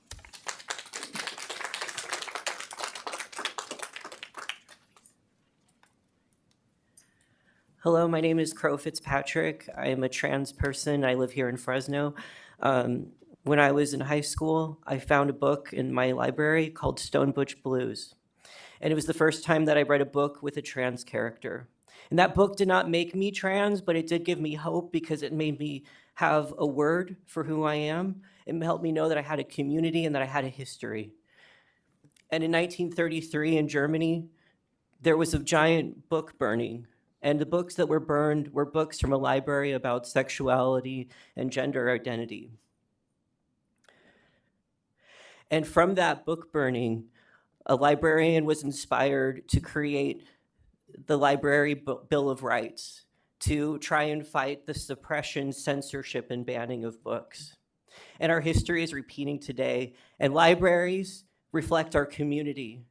And no matter what policies you create, you will never legislate us out of existence. This is fascism, and we stand against it. Thank you for your time.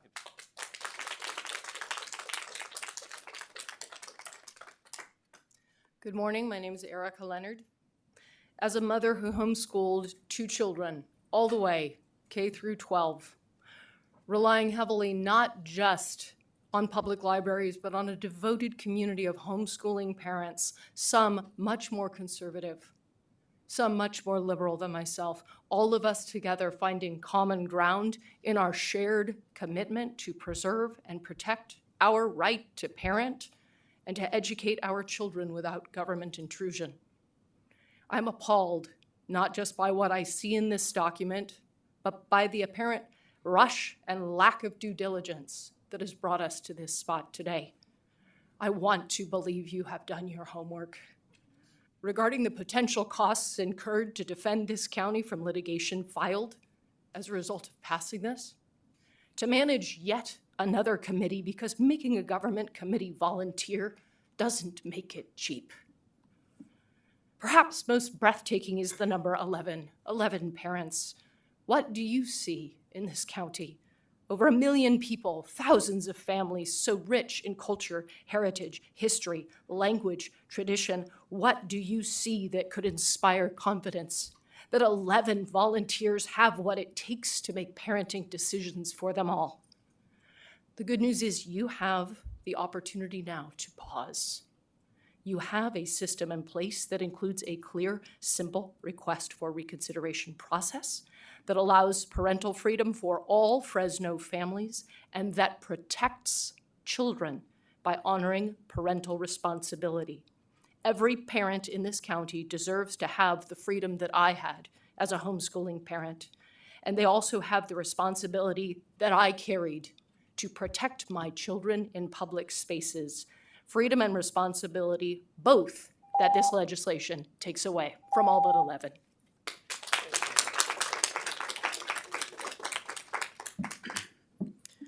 My name is B. My pronouns are he, they.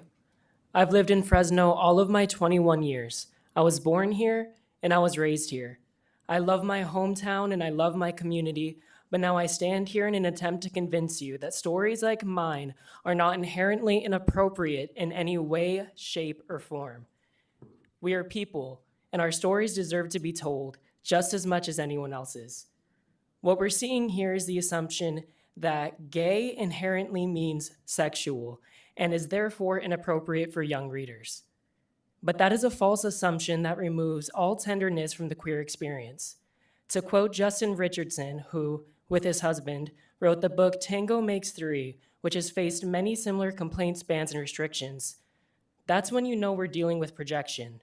Adults who are projecting their fantasies onto this book. When you get an adult of a certain generation and you say homosexuality to them, their association is men having sex with men. That's simply where their mind goes. What we've tried to explain is your 4-year-old does not have that association. And by the way, that association isn't in the book. It's in your imagination, end quote. Our public libraries are places of education, not of personal political agendas. We come to learn, not for religious indoctrination. You are not educators. You are not librarians. Your personal opinions and religious beliefs should not be an excuse for you to abuse your authority in order to restrict the education of local kids and families. We will not stand for the erasure of queer people, stories, and history. To any people in this room who may still be on the fence, I implore you to educate yourselves on why the existence of queer people and the knowledge of said existence is not harmful to your cisgender heterosexual children, but instead protects LGBTQ+ children who are already 4 times as likely to attempt suicide as their peers. And if that number continues to rise, the blood will be on your hands.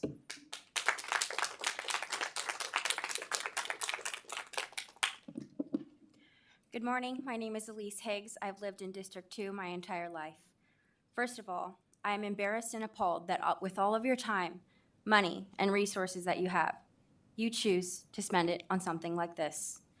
This resolution is morally abhorrent and a naked attempt to ensure that children do not learn about gender identity and sexual orientation, other than heterosexuality. The motive behind this is obvious. If we take the power out of the hands of college-educated, formally trained librarians and put it into the hands of a handful of parents to deem books age-appropriate or inappropriate, then we can easily make sure that homophobic and bigoted ideas are still instilled onto their children, thus in reinforcing a homophobic and discriminatory society. If this were truly about protecting children, you would have done your research, which shows that LGBTQ youth are at higher risk of self-harm and suicide ideation, and hundreds of young children and teens lose their lives every single day. When they cannot learn about themselves through literature and media, they will find it somewhere else, and they will learn that they are isolated, alienated, and abnormal. If this were about protecting parents, then the notion of letting a handful represent the voices of hundreds regarding books their children get to have access to would appear counterproductive. In fact, the resolution says that it's critical that parents or guardians of younger children, rather than the government or any other entity, are able to make decisions of the type of content that their children are exposed to. This Supreme Court case that was cited in the resolution, Miller v. California, is regarding pornographic sexual content, not ideas of love, acceptance, and diversity.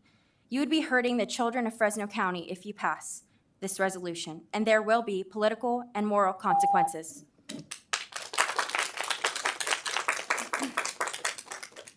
Good morning. I'm a constituent from Mr. Brando's district. I want to remind you all that historically, the folks who push to censor public's free access to information have not been the good guys. They know they benefit from restricting public access to information as it allows them to control narratives, manipulate perceptions, and suppress dissent. By eliminating exposure to diverse viewpoints, they can shape a singular narrative that sustains their authority. Vice Chair Manzing mentioned your oath to uphold the California State Constitution. I would like to remind you that Article 1, Section 2 of the Constitution emphasizes the right to free speech, which is a fundamental component of intellectual freedom that libraries uphold. The state constitution, by promoting individual liberties, indirectly contributes to the notion that citizens should have access to a wide array of information, including public libraries, which already have a tried and true process for reviewing materials.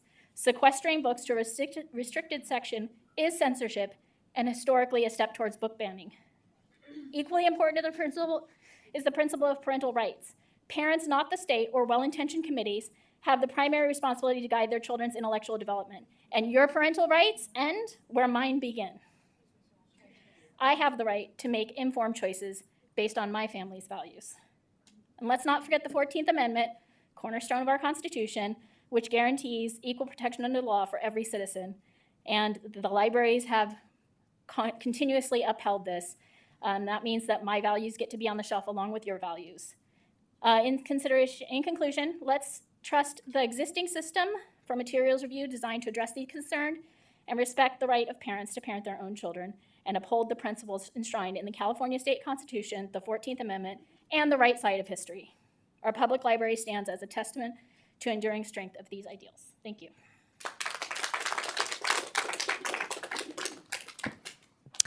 Hello, Board of Supervisors. Socorro Santillan, Director of Public Affairs for Planned Parenthood, and a mother of a young non-binary person. I'm here to urge you to vote no for the Parents Matter. And I'm here to ask you to be realistic of what you're actually voting for. The fact that, I keep going back to that little saying, if it looks like a duck, if it walks like a duck, and it quacks like a duck, it's a duck. This is a book ban. Don't fool yourselves to make yourself feel better about your decision. These are our patients at Planned Parenthood, and we are here to advocate for them. We know personally from their interactions with them and from going through their health care with them that there is enough violence and challenges and discrimination of them. This resolution only continues to build an exclusion of them and the gap between our society of who they are. As a mother of a young person who identifies as non-binary, basically what that has told me is she chooses to love somebody based on who they are, not what they look like or what their birth certificate has decided that they are.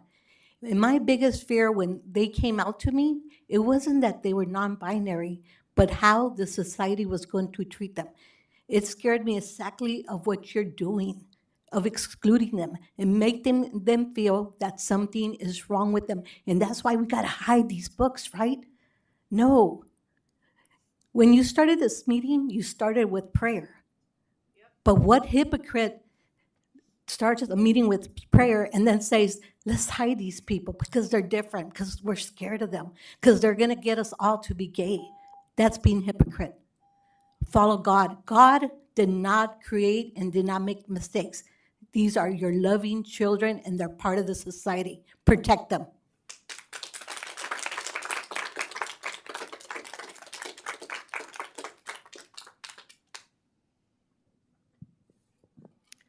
Hi, I'm Sandra Isle. I'm a parent, so I matter to you. I'm a grandparent, and I matter to my grandchildren. I'm a teacher, a retired teacher, and teachers matter. Children matter. Our Constitution and our freedoms matter. I believe in the freedom to read. I read banned books. I go to the library during banned book week and I search the books and I discover topics and ideas that I hadn't known. This is America. It is un-American for you, Mr. Brandow. I live in your district. I am so ashamed that you brought forth this proposal. It's un-American. It's unconstitutional. It's unneeded. I trust librarians. I know librarians. I know they're trained just as teachers are trained. Teachers wouldn't want someone looking over their shoulder at every book that's read. No, we've gone through the State of California Adoption Committee.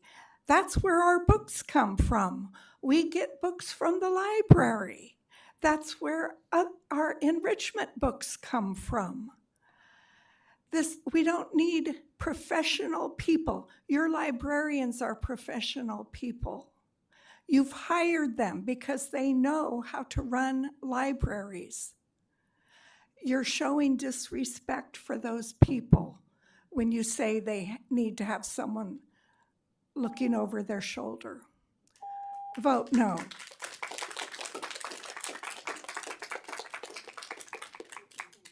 Good morning. My name's Kim Fox Christensen, and I live in Clovis. I am 56 years old, and I realize there's a lot I still don't know. One lesson that I have learned very well, however, is that when you make decisions based on love for your fellow human beings, it's the right decision. The Parents Matter Act is not based on love. It has the fingerprints of fear and ignorance all over it. It comes to us under a guise of protecting children, but seeks to start a committee that would pick and choose which children are to be represented in the children's section of Fresno County libraries. Fresno County's own website states, quote, "We respect all persons and recognize that there are diverse viewpoints. Positional power will not determine a strategy or preferred outcome, merit will. Viewpoints from diverse constituencies will be proactively sought to ensure the best possible outcomes for the community." In addition, I wonder if the board has the power to insert its will into the library system, since the board's mandate states, quote, "The board may not direct or control the day-to-day operations of a county, department, or otherwise limit the exercise of discretion vested by law in a particular officer." Parents are always encouraged to engage in their children's reading choices. Sometimes, a parent may have a question or concern about a book, so there is already a system in place, as has been mentioned several times before, if an objection to a book is raised.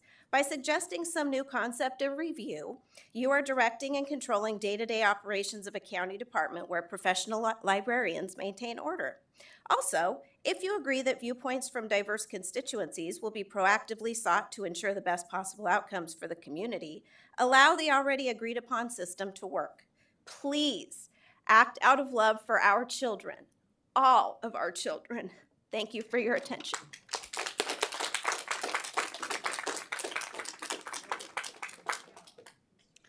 Hi, my name is Grace Miller, and I'm a resident here in Fresno. I'm here to speak against the Parents Matter Act and this attempt to create a review board for children's books. The Parents Matter Act is a shameful attempt to censor books that represent LGBTQ issues and people. Parents and children should have access to these stories, and children have the right to see themselves reflected in the literature available at the library. LGBTQ youth live in our community. Youth in our community have parents, siblings, grandparents, aunts, uncles who are part of the LGBTQ community. And these youth deserve to see themselves and their families represented in the books at the library. They deserve to see their family members represented in the books at the library. Book bans are cropping up across the country as part of a larger attack on queer and trans youth. By banning children's books that represent queer and trans people, you send the message to LGBTQ youth that they should not exist. But they do exist, and they should be celebrated and loved and allowed to check out books at the library that they can see themselves in. Thank you. Excuse me. Our 30 minutes is up. I'll hear 2 or 3 more comments, and then we'll bring it back to the board. So 2 or 3 more. Hi, my name is Annie Nguyen. I'm here to urge you all to vote no on agenda item 24. I think that a lot of the people here have already made the points that I support and that I wanted to make as well. I just think that it's cowardly to try to silence perspectives or books that we don't agree with. And that disagreement is coming from a place of a lack of education. I'm pretty sure you all come from a different generation where stuff like this wasn't made available. And I think that it's heartbreaking to see grown adults be so scared of children's books, to be quite honest. On a more serious note, growing up, in Clovis, and having had trans classmates and friends, there was always this notion of fear, of being afraid to go to certain public spaces because they won't be guaranteed respect or simply safety. And I think it starts from childhood. I think it starts with destigmatizing different people. And frankly, I don't have more to say because I feel like everybody's already made their points, and I feel like if you're not going to listen to that, then we'll just keep coming back. And we'll keep writing letters, we'll keep making comments, we'll keep sending emails, and if you don't listen, then eventually we'll vote you out. Thank you.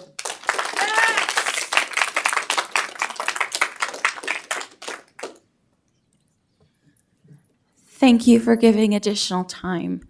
My name is Brooke Payton, and I want a library in the Tower District. One of the reasons I want a library in the Tower District is because I want another safe space for everyone. That means that books that represent everyone should be available to everyone. And yes, there are children who need to have access to books that you may find inappropriate for your own reasons, because those children need to know that it's okay to be themselves. I do want to state that I am deeply concerned about how you will select people to be on this committee, because I'm sorry, Mr. Pacheco, but you have 2 vacancies on the Citizens Review Panel B, and you are getting a brand... Just please address the board as a whole. Sorry. If... That's okay, but I'll address that because it's not a Okay. question, but there's 2 vacancies because no one's on the list to apply. Check that out. Okay, then You how can't are appoint we... somebody who's not there. Mr. Chairman, if you would, just give her 10 more seconds. She's running out of time. I feel very sorry that no one has volunteered. And it makes me worried about who is going to volunteer, how they will be expected to show up, how they will be given their power to vote. Thank you for your time.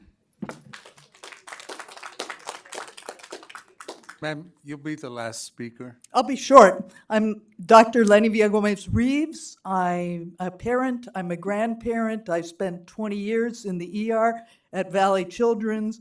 Anyone who thinks that one of the top 1,000 problems of Fresno County youth is reading too many and too diverse books has not yet begun to think. And I urge you to vote no on this. Everybody else has given the reasons. It is so inappropriate to have a board of political appointees trying to exercise censorship over a library system, that the fact that there are no qualifications for this board, that this is a blatant abuse of power, that it's unconstitutional, that it's illegal, that it's going to submit a county to lawsuits. Those things are almost irrelevant. You should vote against this because it's a bad idea. Thank you.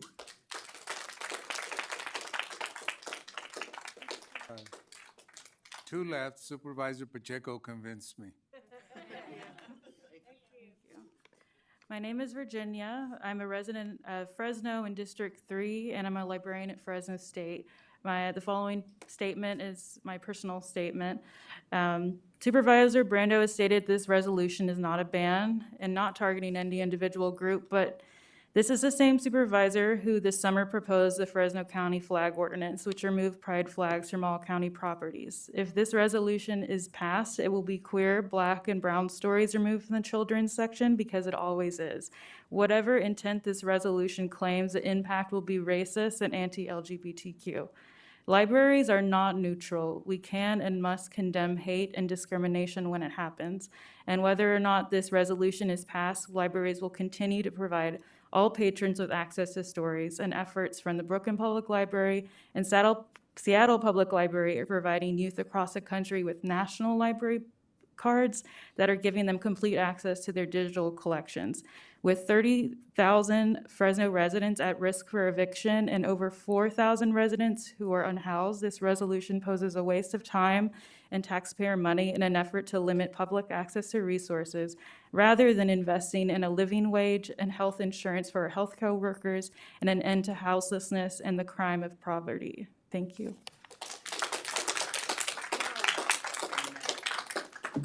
Surprised I got up here. My name is Madison Neild. I'm a transgender woman. My pronouns are she, her. I'm a resident of Fresno and a registered voter in District 2. This proposal to restrict access to certain affirming and life-saving resources in our libraries, resources having to do with gender identity, is inserting government into the lives of families. It is telling them what they can and cannot access in an institution that is publicly funded with our taxes. If you are wondering why these resources are life-saving, look at how many transgender and non-binary children disproportionately turn towards substance abuse, become homeless, or consider or attempt suicide every year because they don't have support or access to helpful information. This argument that we need to protect our children from these subjects is a false one. Yet the argument is being made that some of these books sexualize children and that gender identity is controversial.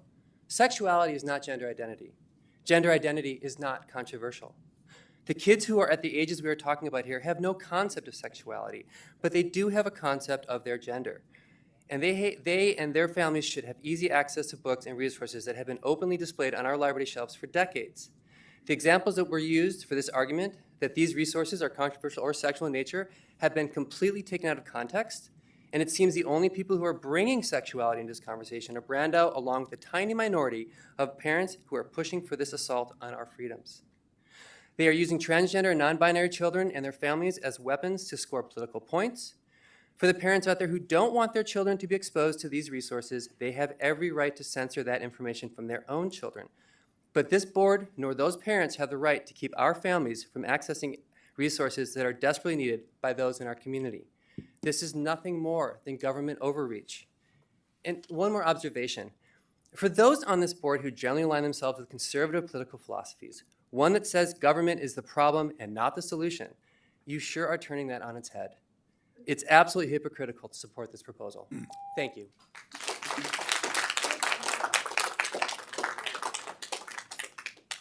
Thank you all for your comments, well taken, and thank you for your conduct as well. Very much appreciated. With that, I'll bring it back to the dais and turn it over to Supervisor Brandau. Yeah, really, thank you, Mr. Chairman. I don't have a lot to add really today.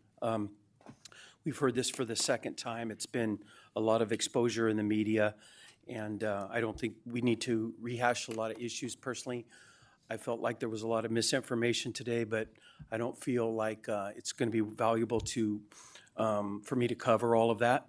At our last board meeting, Supervisor Mendez wanted to see his amendments in writing to make them legit. They are in the form that we're voting on today. And so I'm just going to make a motion to approve. Okay, we have a motion. Any other comments from the Supervisor Mendez? Question, Dan. This committee will be a Brown Act. We'll have to follow the Brown Act, correct? The Right. procedure provides for that. I Right, so believe. there has to be. Notice meetings and Notice meetings, there has agendas. to be a quorum. Correct. Okay. I'll second the motion. Brian? No comment? No, I think as Supervisor Brandau said, the debate was last time. This is a formality for the amendments that Supervisor Mendez asked for, and I don't think it's pertinent to relive the discussion, so. Okay. Mr. Chairman, would you like a roll call vote on this item? Yes, okay, we already have a motion and a second to approve this item, and now I'll ask for a roll call. Supervisor Brandau? Yes. Supervisor Magzig? Aye. Supervisor Mendez? Aye. Supervisor Pacheco? No. Chair Quintero? No. 3-2, motion carries with Supervisor Pacheco and Chairman Quintero voting no. We now move to item number 10 under the Board of Well, Shame on you! Shame! Do your jobs. One person spoke in approval of your damn bill. One. This used to be a democracy. See you in court, y'all. Item number 10, clerk. Item number 10, Board of Supervisor Committee reports and comments. He's what? Any committee reports or board comments? Supervisor Mendez?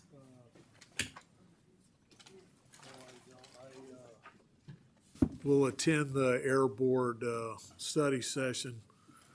2-day deal starts tomorrow in Modesto.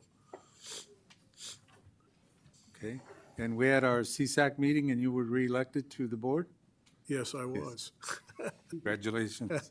I was given another 1-year sentence. Well, see, you should have stepped back this time like you didn't do last time. Hey, you know, you have to be elected from the urban county Right. group, and for some reason, they like me. All right. Supervisor Magzig. Yeah, we've got a couple items. I attended the SACRS conference, State Association of County Retirement Systems. So just want to share with all of you, we had some great speakers. I do have concerns with what's going on in the markets right now. To me, there's a lot of instability.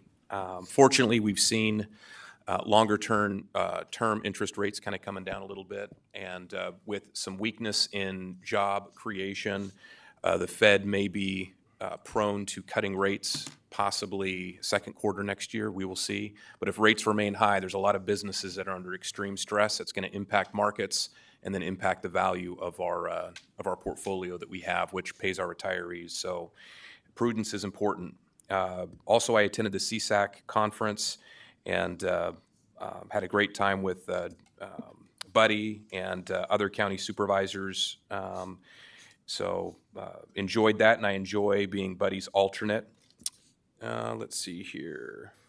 Also, too, I continue to receive calls from residents that live in eastern Fresno County about music venues. So a lot of residential units that live on 2 to 5 acre pieces of property that are having events, very loud music, and it's keeping neighbors awake. I know at the last meeting I brought this up, so I'm going to keep bringing it up because I continue to receive phone calls about this in my district.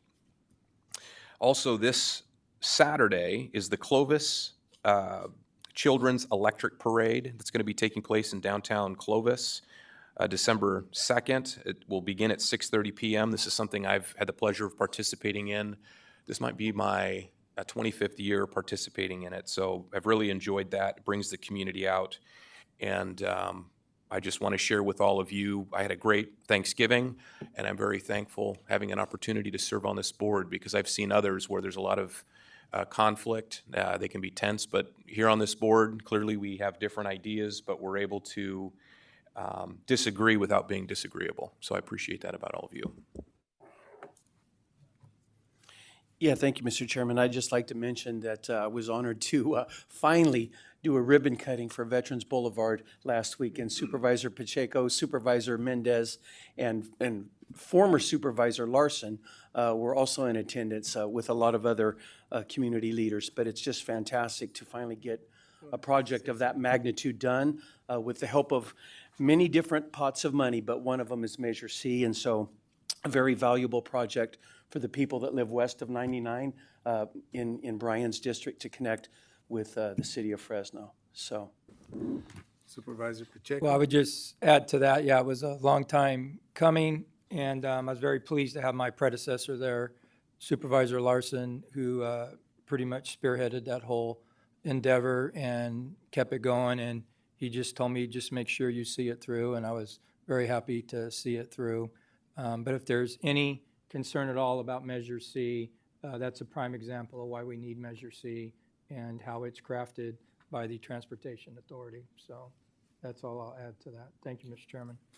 Got a couple things. Our code drive, Fresno County Code Drive, which is being led by county of Fresno employees. We have bins located outside the chambers here. Drop-off centers also include the Fresno Center. Department of Social Service building just called us up recently and said, we got full bins, we need some more. And I wanted to thank Sarah Fuentes for coordinating that. If you'll pass that along, Mr. CAO.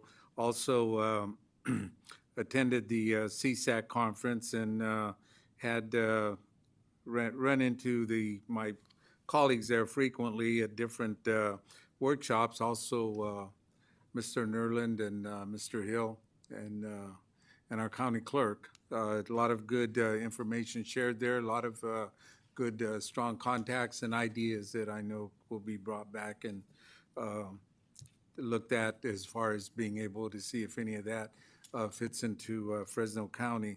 Lastly, this past week, I was walking in the area of Winery Avenue between Clinton and McKinley.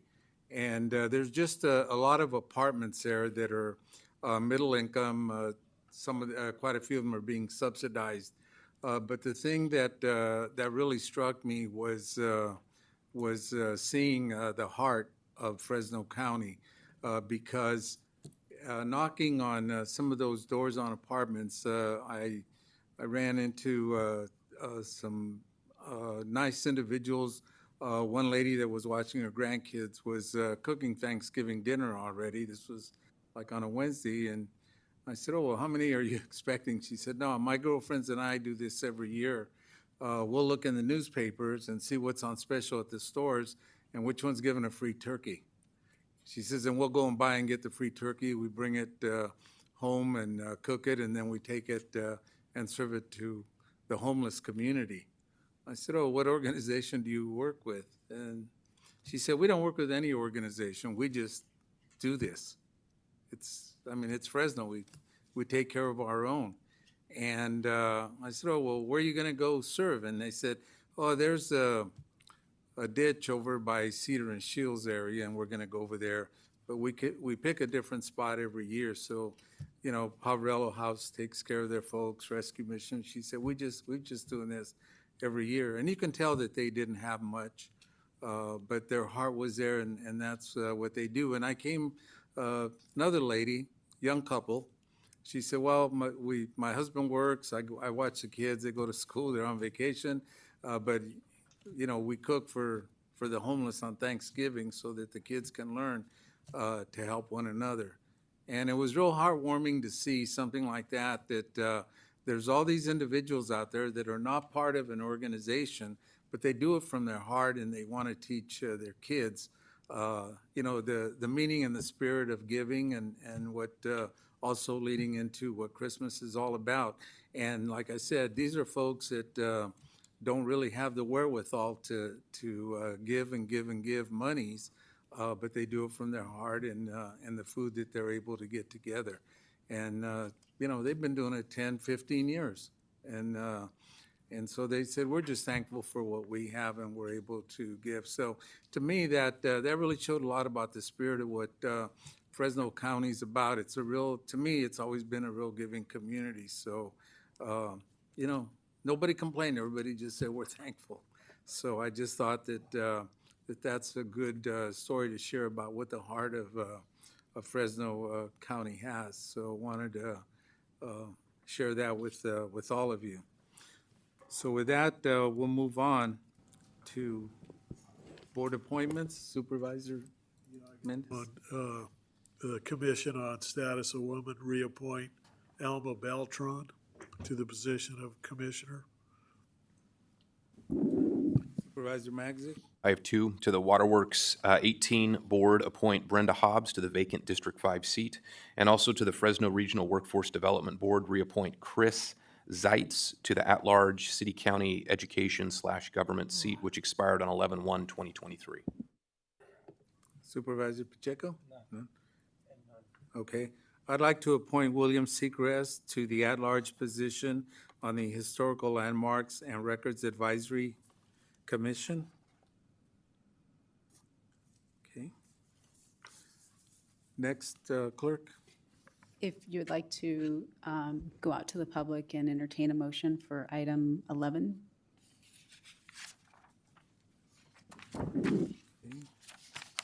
That's the board appointment. Are there any board, okay, we got the appointments. Any comments from the public? None? I'll make a motion for approval of the stated appointees. Second. Okay. Thank you. We have motion and a second. All in favor? Aye. Motion passes. We now move to item 12, public presentations. This portion of the meeting is reserved for persons desiring to address the board on any matter not on this agenda. Okay, any members of the public wish to address the board on any matter not on the agenda? Please form a line. I don't see a line. Okay, any comments from the public wishing to address the board on the closed session items 13 to 17? Okay. Mr. Cedarborg, anything to report out, or can we adjourn following closed session? Mr. Chairman, we do not anticipate any reports out following closed session, so if the board chooses, it may adjourn following closed session. Okay. I'll make that motion. Okay, we have a motion and a second. All in favor? Opposed? Motion passes.